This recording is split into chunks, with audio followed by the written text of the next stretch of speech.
Welcome to Can I Park Here? Brought to you by FindAFashionTruck.com. Nashay and Estrell's mission is to inspire future and existing small business owners. They don't claim to be experts. They're simply trying to figure this all out, just like you.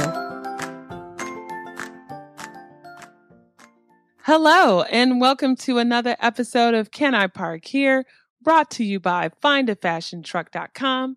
My name is Nashay Snow, and I'm here with Estrell Riles. Today, we had the pleasure of chatting with Tosha Jackson. She is the owner of TYPOGRFX in Kansas City, Missouri. This is not your typical fashion truck. This is a mobile retail business that she uses to sell her customized wood art. This is just another example of how you can sell anything out of a truck. It doesn't only have to be fashion or food. It can also be art. It can be handmade goods, you name it. Like if you have a product that's interesting, you can sell it out of a truck. So let's hear Tasha's story. Here we go. Hello, Tasha. Thanks for coming on to the Can I Park Here podcast. We appreciate you coming on to share your story. Yeah, thanks for having me. And thanks for giving us that nice little shout out right before the episode started. Yeah. No problem. Yeah. I think we, saw your truck in like the Let's Talk About Fashion Truck Facebook group. And I'm like, this is so cool. And it's different. And it's not like kind of the traditional fashion truck. So it's always neat to kind of see like the different ideas people come up with for like mobile retail.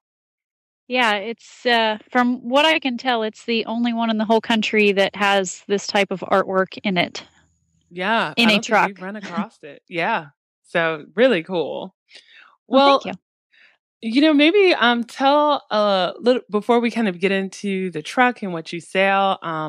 Maybe just tell us a little bit about you, your background, like how you came to even owning and starting the truck. And then from there, we can go into more details about the truck.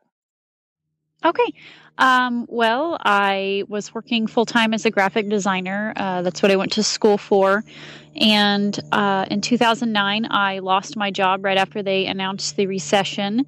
And at that time, I was 4.5 months pregnant. So I decided to go ahead and start my own business instead of trying to, find a job at that time, which nobody was hiring graphic designers at the time. So I just started my own business.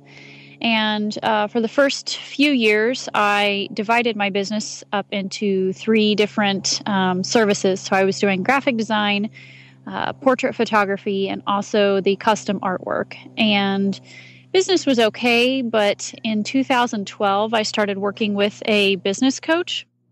And she suggested that I really focus my efforts and attention on growing the artwork side of my business. So I started just focusing on the custom word art, and in 2013, business tripled. So I realized that was, kind of where the money was at. Everybody knows a graphic designer and everybody knows a photographer, but the artwork I was creating was very unique. It was very personalized, and there was nothing like it on the market besides what I was doing. So I just started doing those and focusing on that. And in the last, probably 7 years, I've done almost 3,000 custom pieces for people all over the U.S. and Canada and Australia. So the business has grown strong. And I guess the way I got into the truck was in 2013, I had 2 really bad weather events back to back. I had 2 outdoor shows that the one weekend there was 70-mile-an-hour winds. There was a foot of water in my pop-up tent, and I had a lot of stuff get ruined. The following weekend, it was 112 degrees heat index, and people were passing out left and right. Wow. And after that, I said, I am not going to be doing outdoor shows anymore. It's too much risk. It's too miserable. The weather is very unpredictable in Missouri, and it's just not worth it. So I stopped doing outdoor shows. In all of 2014, I only did 1. And I looked at the numbers at the end of the year, and business had grown, but it hadn't grown at the rate that it had in previous years. And I quickly realized that the reason it hadn't grown was because I wasn't out meeting people face to face at the festivals and at the shows where they could see the artwork in person. I mean, my sales online are good, but meeting people in person is, just a tremendous asset in being able to sell the artwork to them. So I just had to figure out a way to get back out there and without having to set up and pop up tents anymore. And a truck seemed like a good idea. Yeah, people want to see and feel before they purchase. So, because I've noticed that I sell online too, but I also try to get into local shops and do wholesale orders. But I've gotten a lot of questions. Oh, well, I'm a little weary because I can't actually see the item. Is there any way you can bring it to me, or are you going to be in any local fairs? So I understand that completely. Yeah. And with the products I have, I mean, people want to be able to see the quality of the canvases, see what the burlap looks like and how the metal prints reflect light. All that is on my website, but it's really hard to photograph things like metal prints because they're just like photographing a mirror. It just reflects the light. Yeah. But seeing it in person, people are always drawn to the metal prints. They're like, oh, what is that? It's shiny. It's pretty. I like it. People like shiny objects. And I just want to backtrack a little bit with when you mentioned about how you decided to focus on one thing for your business. I think that that's really key for anybody starting a business, because a lot of people try to do too much. And when you try to do too much, you lose focus on. Oh, definitely. And it's difficult to grow when you are dabbling in so many different things. I totally agree. And when I first started, my mentor, who helped me decide to start a business on my own, he told me that, and I didn't listen for the first few years. I didn't listen, because I thought, well, I can do it all. I want to do it all. And I realized that, at networking events, it was hard for people to understand what I did because, I would say, hi, my name is Tasha, and I can do graphic design, and I can do your kids' senior pictures or wedding pictures, or I can make this artwork for you. And it was overwhelming. People were confused and they didn't really understand. And so once I stopped doing all that other stuff, I still do it, but I don't go to networking and say I can do all these things. I go to networking and say, hi, I'm Tosha with TYPOGRFX. And if, I can make custom word art, and if you need a gift item or something personalized, then I'm your gal. And people understand. And then, they can properly refer me if, they come up in a situation where somebody's, needing that kind of service, then they can, tell their friends and family about me, and then they're not confused. Right. And it's not to say if somebody has multiple talents or they want to combine, a whole bunch of things into one business, I think you should focus on one, but then maybe separate the talents or the ideas into different businesses so that you don't confuse people. Exactly. I remember that's years ago, so I still have a tall fashion blog, but I was trying to sell handbags from it. And then I remember somebody on the forum was like, what do handbags have to do with a tall fashion blog? So it's people need to really understand what you are about. And whenever there's any confusion, that's when you lose business or just don't get that business at all. Right. So you need to reevaluate. Right. So when you decided to do the fashion truck, what was your process? Did you have a easy time, finding the truck and, walk us through that whole experience?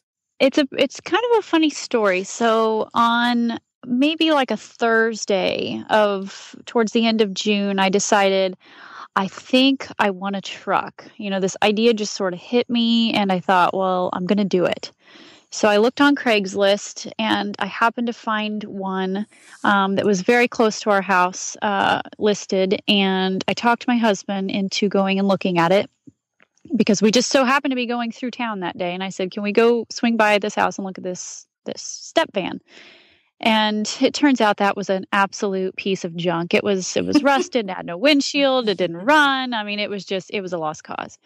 So we left there, and I was kind of thinking, oh, well, maybe, this isn't meant to be, this is a sign or something.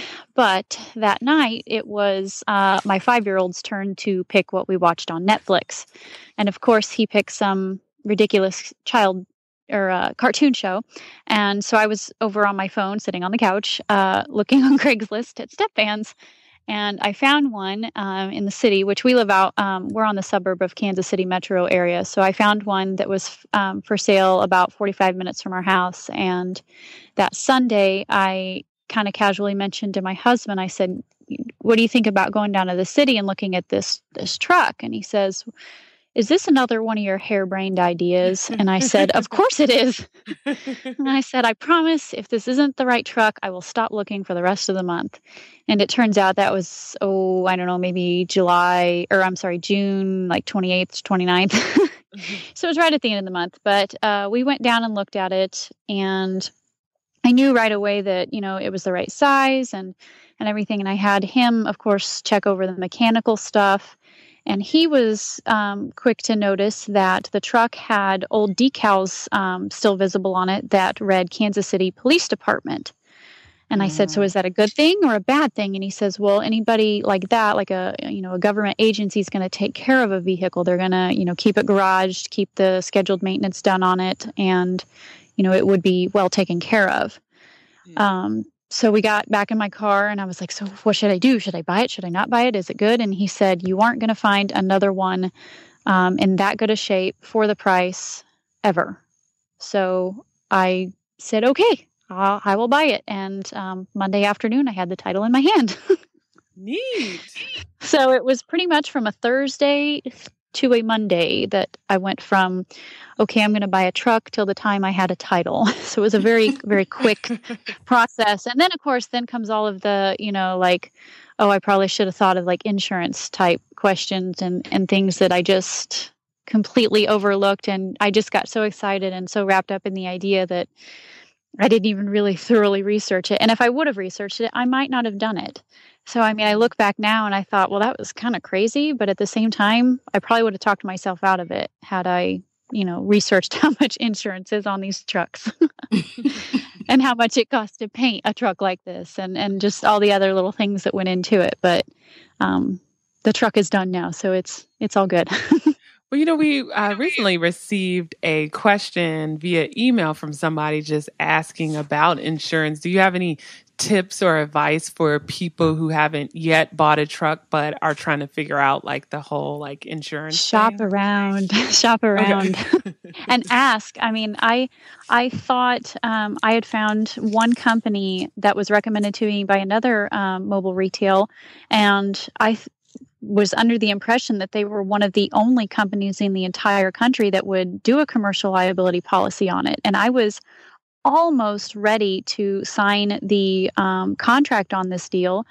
And it was a large expense, and I was very, kind of nervous. I was like, man, this is, a good portion of my budget. And I was at a networking event, and of course, at networking events, there's always your insurance people, always your real estate, and always your bankers.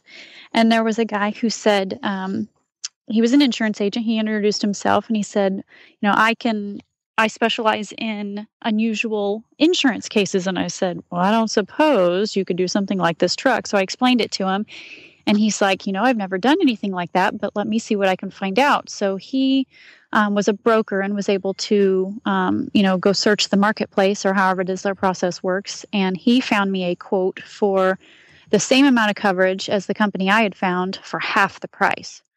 Oh. So, that was a big deal. I was like, well, that's half. It's not even a question of whether or not I would go with this. So I double checked everything, as far as the coverage that it had, and it was the same amount of coverage for half the price. And I was so grateful because at that time, the truck was just draining my bank account faster than I could bring money in. So it was a very, random occurrence of meeting this guy at a networking event, and it worked out.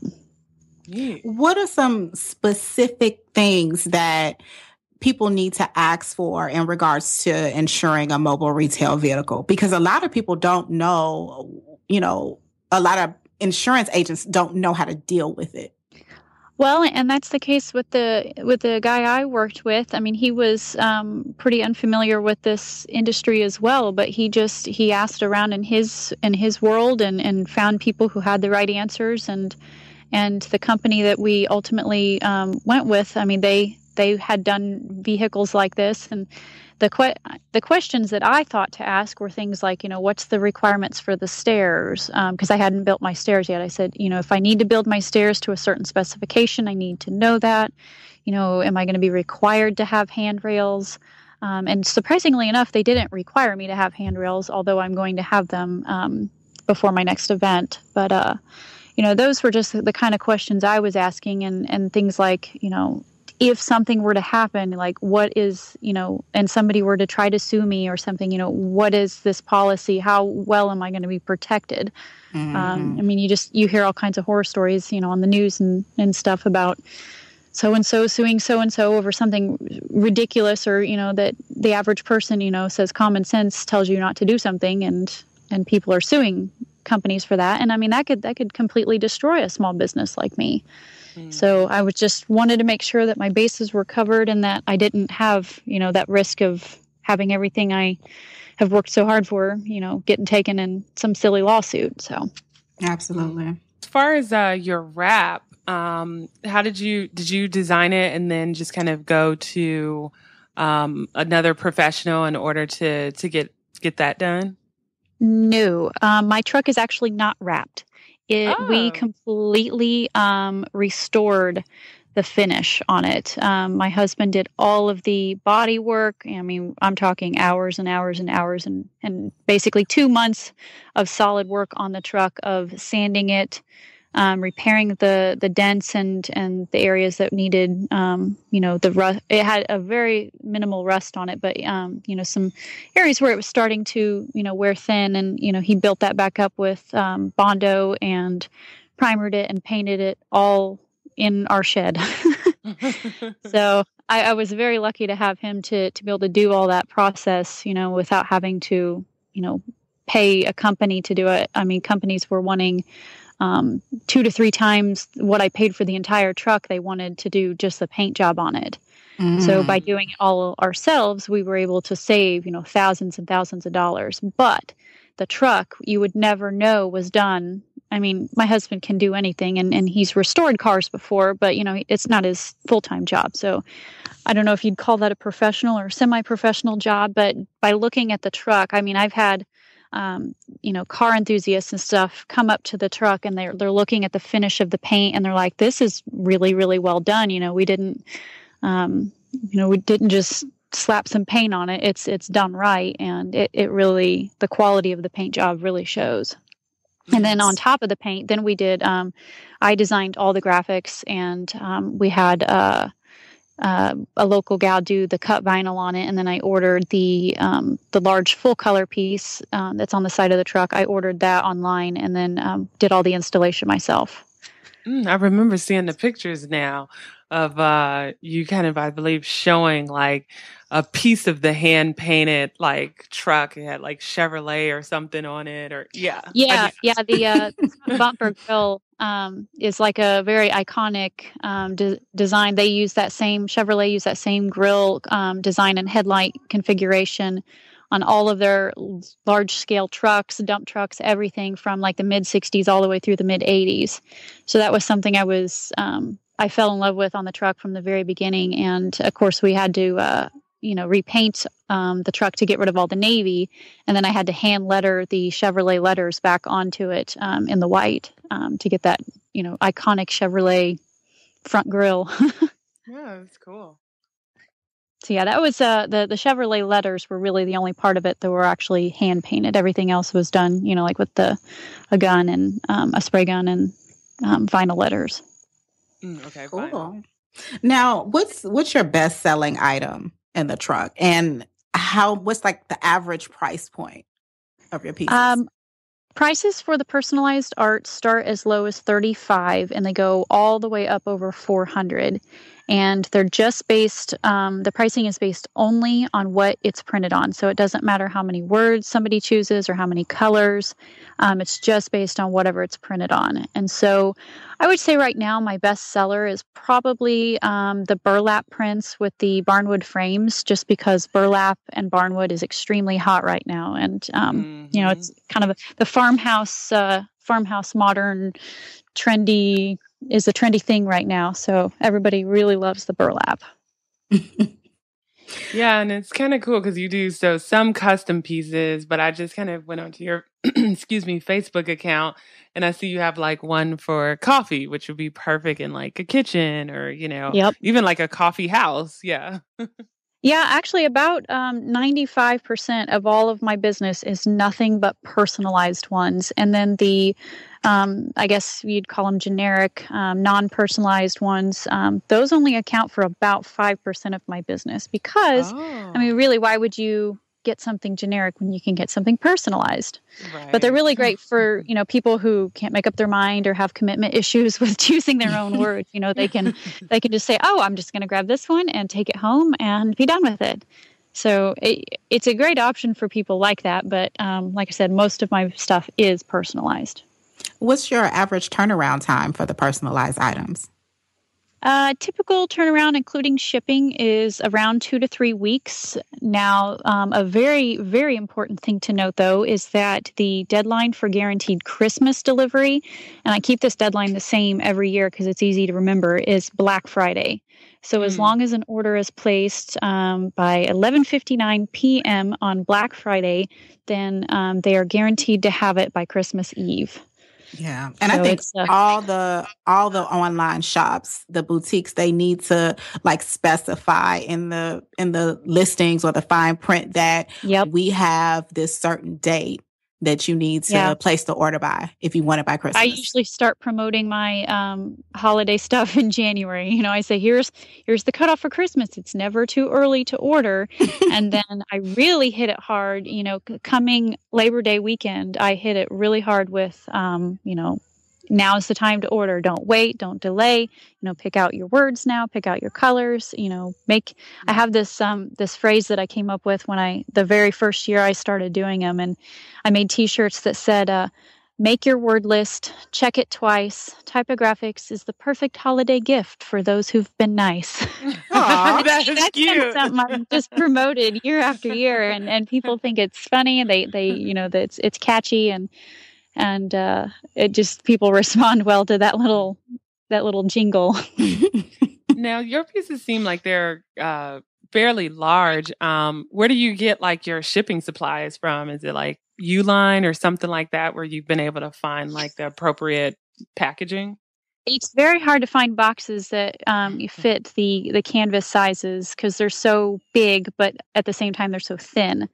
So I used to get all of my shipping boxes through Uline, but the problem with that is that the shipping costs to get them to me are quite high. And so I actually found a local company here in Kansas City that does boxes, really unusual sizes like that, like what I need.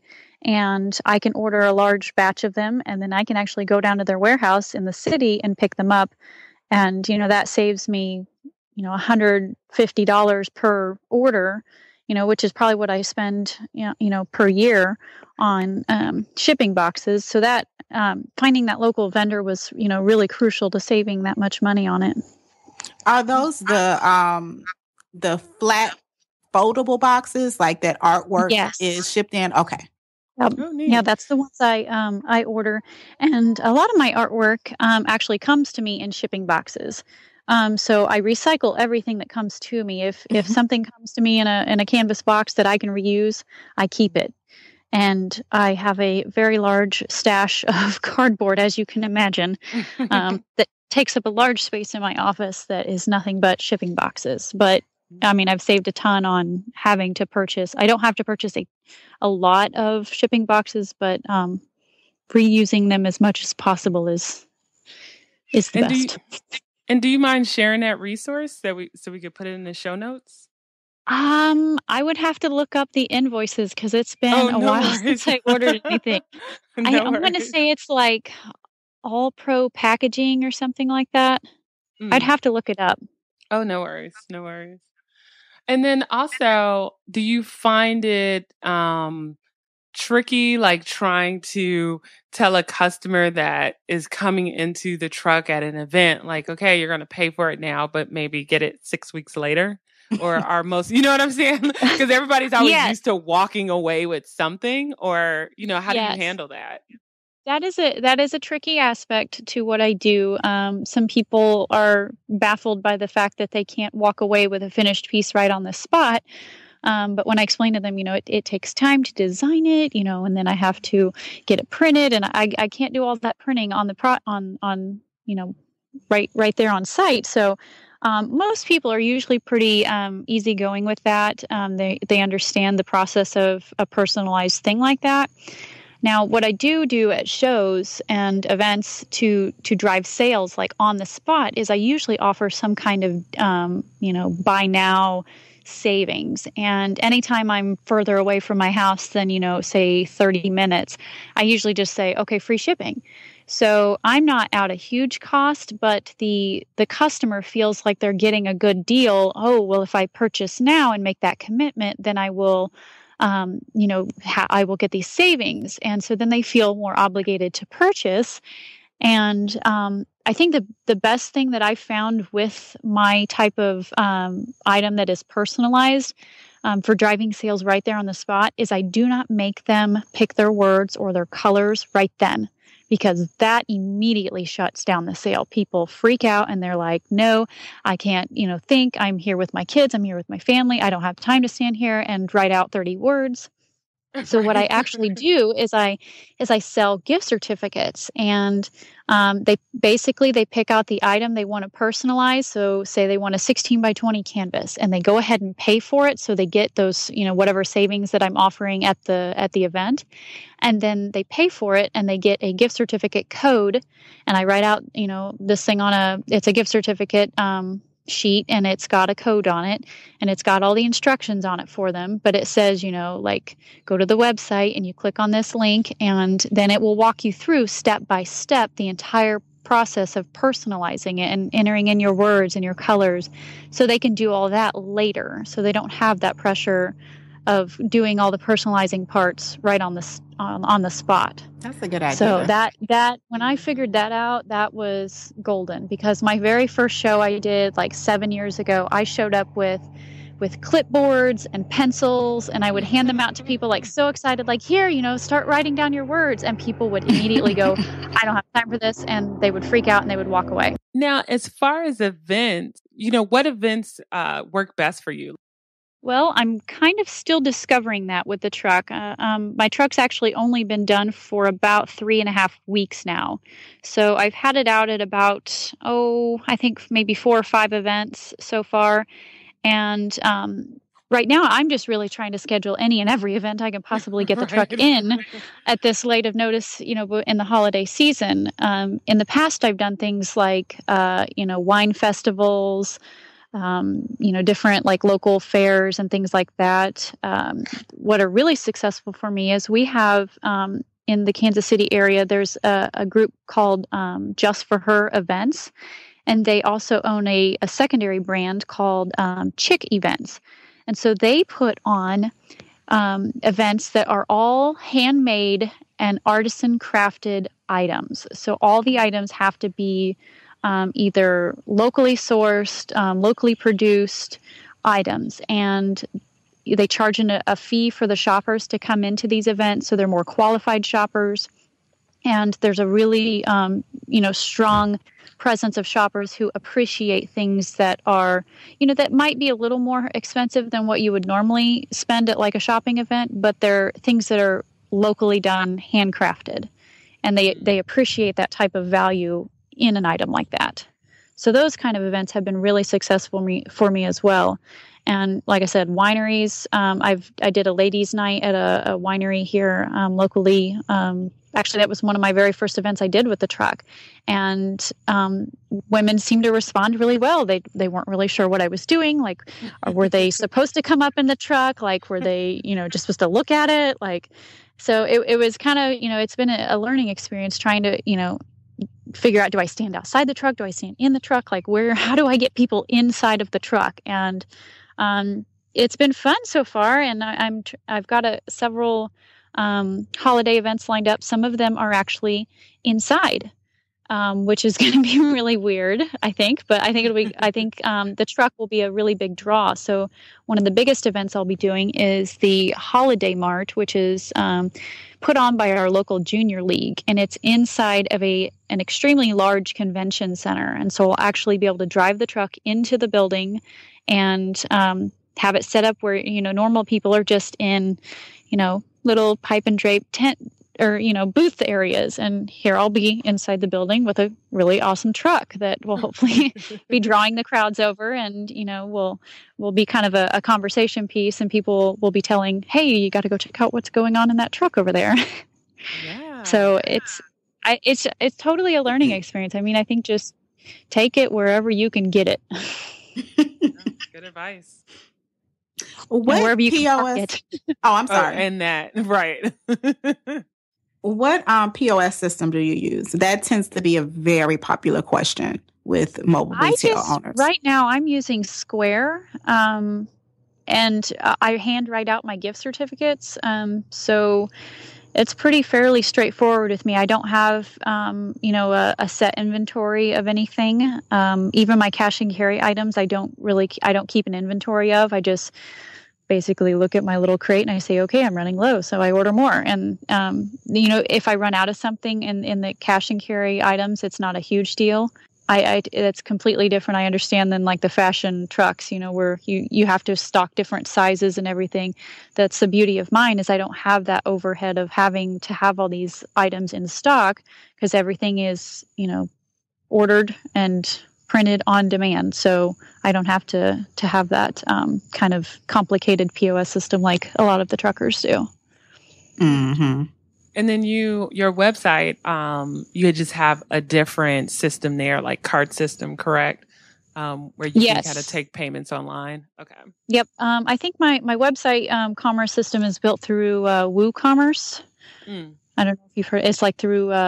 It's a WordPress. It's a WordPress. Yeah, it's a WordPress site, and then the store section of it is WooCommerce, and then the payments are, I believe, processed through PayPal. It's pretty straightforward. Well, we want to just ask you a couple of personal questions now to help the audience get to know you a little bit better. Okay. I know, it's like game show. All right. Do you have a favorite podcast, blog, book, TV show? And if so, what is it? I guess my favorite podcast would have to be you guys right now, because I will be 100% honest. I did not really know what a podcast was until I was invited to be a part of this. I was like, I better go listen to some of the podcasts so I can figure out what this is. And I'm kind of on that generation, like in between, like being super tech savvy and not having a clue what's going on. Well, podcasts are weird. Like they were like, I feel like trendy years and years ago. And then they just kind of fell off and no one did it. But then all of a sudden, I feel like a year or two ago, they started to kind of reemerge. And it was because of this one really popular one called Serial that the nation kind of got addicted to. So it didn't hit everyone, but they're like slowly starting to get popular again. So well, that's good. You're not the only one, because even for me, like someone told me about podcasts earlier this year and I'm like, people are still listening to them? And they're like, yeah, Nishay, you're missing out. And then when I found out more about them, I'm like, Estrell, we've got to do a podcast. Yeah. Well, I was listening to some of them that you guys put on. I was like, this is really entertaining. And it's knowledgeable, and I can put it on while I'm, packaging and framing items. So that way, I'm kind of multitasking. Like I can listen to what you're saying, and I don't have, without the picture, it's, not distracting. So I can listen to what you're saying, and I can still be working in the office at the same time. So I was like, this is awesome. I should listen to more of these. Yeah, they've got a lot of good ones out there. If you could have any celebrity, entertainer, model, athlete visit your mobile boutique, who would it be? Ooh, that's a tough one. Maybe Ty Pennington, because I grew up watching Trading Spaces, and I absolutely loved that show. And I've always had this creative thing running through me. And when I was really young, well, not really young, I guess maybe like junior high, I started watching Trading Spaces and all the different shows they had back then for, home and interior decorating and stuff. And I thought, oh, this is what I want to do. I want to be an interior designer. But my mom was very, like the voice of reason. She's like, do you want to live in a city, like in a big city? And I was like, no, I never want to live in a big city. I mean, I grew up in a very, very small town of like 300 people. And I didn't want to live in a town that small, but I also didn't want to live in a city. And she's like, you can't be an interior designer unless you live in a city. And I'm like, oh, okay. I guess that's probably true. So, I went to school for graphic design, which you can kind of do anywhere, but I always had that sort of interior design bug in me, and I think I was able to bring that out in the truck and the interior that I designed for the truck. And so I think being able to show that to like Ty Pennington, like you inspired me from the time your career was just starting out, and I was just trying to figure out what I wanted to do as a career, and this is what I've done. Yeah, I wonder what he's doing now. I have no idea. Yeah, because I'm like, it'd be cool if he came onto the truck, bought a piece, and then used it on television if he's still on TV somewhere designing. Yes, that would be awesome. And then also for all the listeners out there, definitely go over and we'll include the link in the show notes to her Facebook page, because in the photo sections you could see like how the truck looked initially and then how she slowly started to like make modifications to it and how the inside looks too, which is pretty cool. Yeah, I blogged about the entire process of restoration from the moment I decided to buy the truck through the big reveal. I blogged every single step of that, and lots of pictures, and just so people can see, like, when you get a truck and it looks horrible and you think that there's no light at the end of the tunnel, there really is. If you just keep working at it and you keep throwing money at it, it'll eventually get done. Just patience, right? And money. Yes, patience and perseverance and money. Right. So what do you like to do in your free time just to kind of wind down and de-stress? Well, probably just spend time with my family. I mean, I've got a 5-year-old son, Riker, and he's pretty adventurous and full of energy, and keeping up with that is a full-time job in of itself. And we really we enjoy living in the country, and we ride our 4-wheelers, and we chase each other on go-karts. And last weekend I came home from a show and I was just absolutely exhausted, and I didn't really want to, hang out I didn't want to go do anything. So Riker, my son, he said, Daddy, let's go drive the truck. So they went and got our old Ford pickup, which is like I think it's a 1969 pickup, out of the barn. And it doesn't even have a floorboard anymore in it because it's all rusted out. And I hear the sound of the truck revving up, and I look out the kitchen window, and they're out in our front pasture doing donuts. So I come outside, and they pull up, and Riker says, Mommy, do you want to ride? I was like, sure. We hadn't like driven that truck like that since we were first dating. And, that's been 10, 12 years ago. And so we were just doing donuts out in our pasture over and over and over again, which sounds, completely crazy. But it was just this magical moment, with me and my husband and our 5-year-old and a truck with no floorboards. and that was fun. I mean, that's what we do, for fun around here. Yeah, it's family time and therapeutic, I'm sure. Yeah, I mean, my stomach muscles were hurting so bad from just laughing. I mean, I was laughing so hard, and Riker was squealing, and it was just, a good time. It didn't cost any money. It just, it was nothing planned. Just had this spur of the moment. Yeah. Android or iPhone, and what's your favorite app? Ooh, I am a Mac girl, but I have an Android. That makes no sense. I know. It would make more sense if I had an iPhone so I could sync everything, but I I don't know. My very first smartphone was a BlackBerry. And then after that, when they came out with the Droid Razors, the guy at the cell phone store said, well, if you're used to a BlackBerry, you're going to have an easier transition to the Droid Razor. So I got that, and I just keep upgrading with whatever the newest Droid is. And my favorite app, I guess my favorite app would probably be my Google Calendar. I know that's terrible, but absolutely every part of my life has to go in that calendar, or I don't remember it. I try to, maintain a balance between work and home and family life, but everything is in that calendar. Including like take kid to school, pick kid up from school, and with reminders, of course. So I'm not, late. I'm not that mom that's like forgetting to get my kid because I'm working in the office and I lose track of time. So I guess just my Google Calendar. Hey, I love my calendar. I have 2 calendars because I'm nuts. But the Google Calendar, I think, is awesome. And that's what Estrella and I use to like schedule everything and to make sure we're both on track. But then I have like the Sunrise app, and that's more like for personal stuff, like, going out with the girls or whatever. But so I try to keep them separate, just so like, I know everything that's going on. But I love like the interface for the Google Calendar. Yeah, it's so easy. Like I usually enter things in on my computer, and then, it syncs to my phone. And then if it's an event that I need my husband to know, okay, I'm going to be gone this weekend at this event, then I just add him, and then, he can see, oh, she's going to be gone. I need to pick up the kid. Right. So he's not very tech savvy, but he has embraced the Google Calendar. I know. I was like, my husband. It's like a big step forward. Right. We both have iPhones, and he was like, oh, well, I'm thinking about going somewhere. I forgot where. And I was like, well, can you send me a calendar invite? And he's like, what? Are you serious? Because and you're like, I'm totally serious. Exactly. And he was like, I don't even know how to use that. I'm like, just give me your phone. Just give me your phone.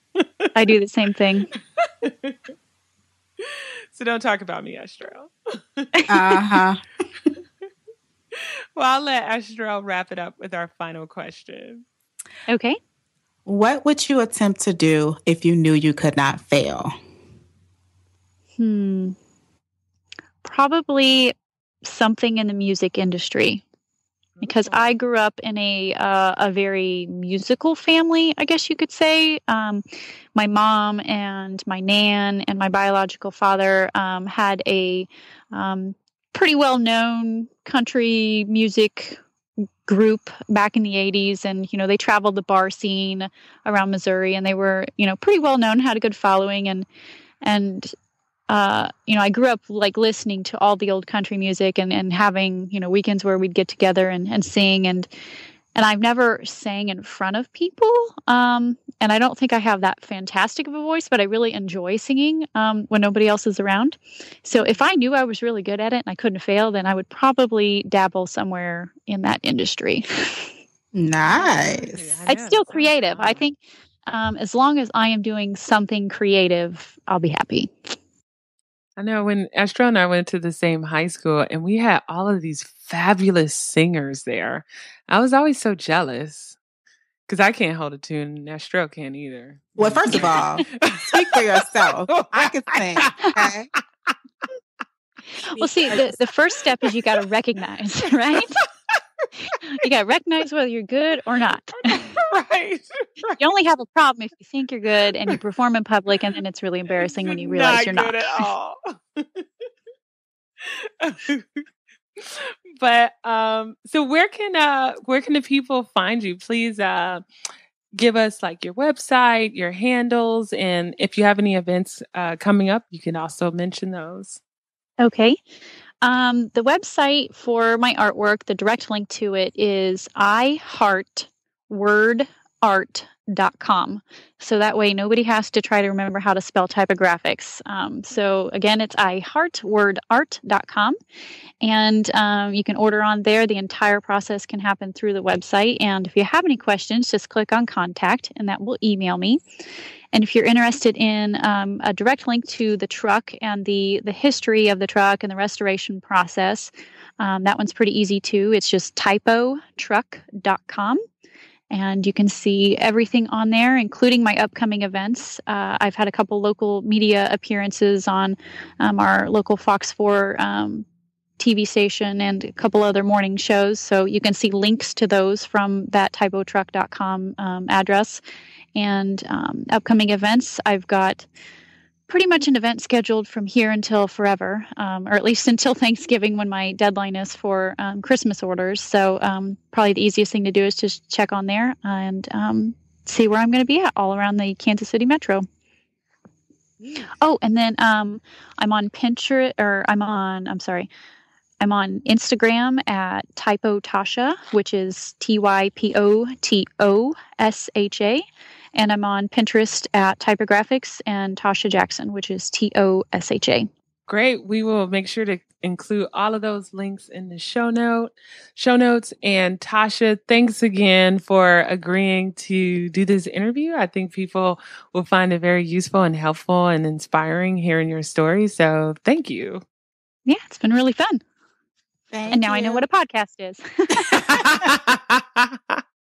It was great speaking with Tasha. Love hearing her story. She's kind of a newbie, as she explained, to this whole mobile retail business, but it seems she's off to a great start. And what I also want to point out is sometimes people think like there's like one way to do things, like either you start with a truck and then go to a brick and mortar, or maybe a brick and mortar and then to a truck. But there's a million different ways to begin your business. Like for her, she kind of started selling, on festivals and online, and then kind of moved on to the truck. So it really just kind of depends on kind of what works for you in your city with your life or whatever. And you just, based on that, you determine when it's a good time to like move on to the next thing, be it a brick and mortar, a truck, or just festivals, for example. So no, it was very cool hearing her story.